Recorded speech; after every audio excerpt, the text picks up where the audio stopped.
Kilometre 45ක් දුර පල්ලියකට යනවා මිනිස්සු දැකලා නැද්ද? එහෙනම් බලා ගන්න පුළුවන්. අවුරුදු ගාණක් තිස්සේ පල්ලියකටවත් උදේ නැගිටලා යන්න කැමති නැති වෙච්ච මිනිස්සෙක් දැන් පල්ලිය යනවා. ඉතින් අපි ගිහින් බලමු මොකටද යන්නේ, අපි කොහෙටද යන්නේ, මොකක්ද අද දවසේ වෙන්නේ කියලා.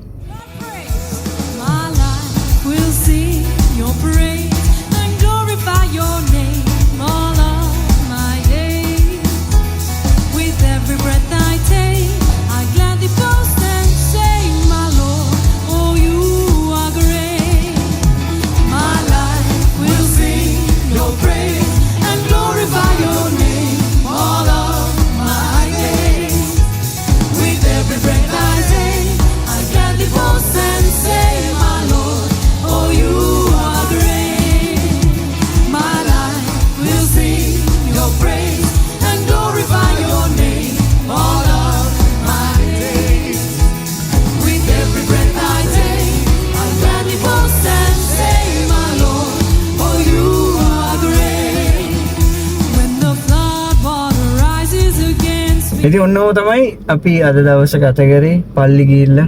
මම කලින් කිව්වා වගේ අවුරුදු ගාණක් මම පල්ලි ගියේ නැහැ. අවුරුදු ගාණක් පල්ලියන්ට උමනාවක් තිබ්බේ නැහැ. ඒ වුණාට මෙතනින් තමයි මම හරියට යේසුස් වහන්සේ ගැන ඉගෙන ගත්තේ. යේසුස් වහන්සේ කියන්නේ කවුද? පල්ලි යන එකේ වැදගත්කම. ඇයි අපි ඉරිදට පල්ලි යන්න ඕන? සමහර අය කියනවනේ ඉරිදට පල්ලි යන්න ඕනේ නැහැ. ගෙදර ඉඳන් යේසුස් වහන්සේට ආඥා කරපුවම හරි කියලා. ඉතින් එහෙම නැතුව ඇයි අපි පල්ලි යන්න ඕන කියන එක ඉගෙන ගත්තේ මේ තැනින් තමයි. අනිත් එක ඇතුලේ වීඩියෝස් එහෙම දාලා නැති වුණාම එක එක්කෙනා කිය ඇතුලේ වෙන්නේ නාට්‍යයක් නිසා වීඩියෝස් දාලා නැහැ කියලා. එහෙම නැහැ. අපි යන්නේ දෙවර්ණාසේ නමස්කාර කරන්නනේ. එතන ගිහලා වීඩියෝ කර කර ඉඳන්නේ මේක කොන්සෙප්ට් එකක් නෙමෙයි. ඒක නිසා ඇතුලේ වීඩියෝස් පුළුවන් වුණොත් පර හම්බුනොත් මම දාන්න. එහෙම නැතත් මම පල්ලි යන්නේ මෙන්න මේ දෙයට තමයි. ඉතින් අපේ දවසක් සාමාන්‍යයෙන් ගත වෙන්නේ මෙන්න මේව තමයි. ඉතින් දැන් අපි යනවා කණ්ඩ අපි මොන හරි කාලා ගෙදර යනවා. ඊට පස්සේ ඊට දවස ඒ ටෝටික සතුටින් ගත වෙනවා. ඉතින් ඉස්සර වගේ ඊට දවසේ ටීවී බල ෆිල්ම් බල විතරක් ඉන්නේ නැහැ. දෙවියන් වහන්සේට කාලය දෙනවා. දෙවියන් වහන්සේට අනිවාර්යෙන් තමුන්ගේ සම්පූර්ණ කාලය වුණත් දෙන්න ලෑස්ති වෙනවා නම් ඔයාලට දෙවියන් වහන්සේත් එක්ක ගමනක් යන්න හරි ලේසි. ඔන්න උදා අපි දවසේ යන්නේ. දැන් යනවා අපි කණ්ඩ. හරි බඩගිනි.